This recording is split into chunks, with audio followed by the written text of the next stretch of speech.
Saturday's massacre at that synagogue in Pittsburch is now a hot-button issue in the race for governor. Democrat Ned Lamont is calling for more gun control today and attacking Republican challenger Bob Stefanowski, who is being supported by the National Rifle Association. Our chief Capitol reporter Susan Raff is live now at the Legislative Office building near the Capitol with all the details. Susan?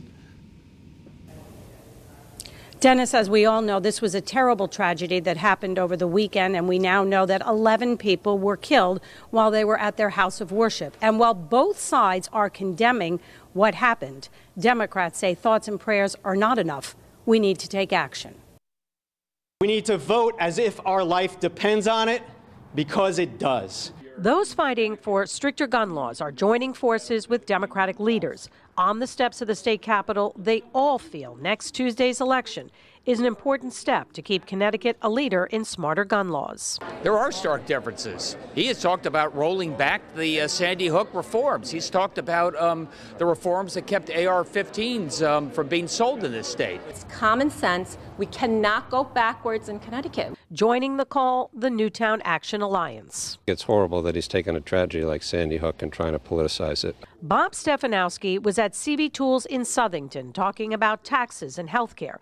He's been endorsed by the Connecticut Citizens Defense League and got an A grade from the National Rifle Association. He says local school districts should be the ones to decide if they want armed security.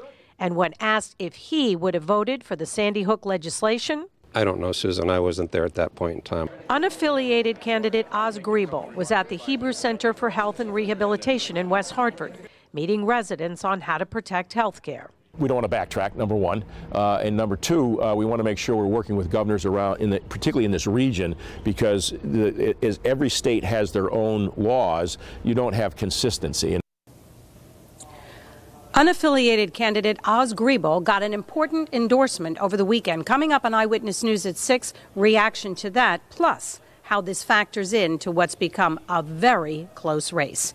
We're live at the Legislative Office building in Hartford. Susan Raff, Channel 3, Eyewitness News.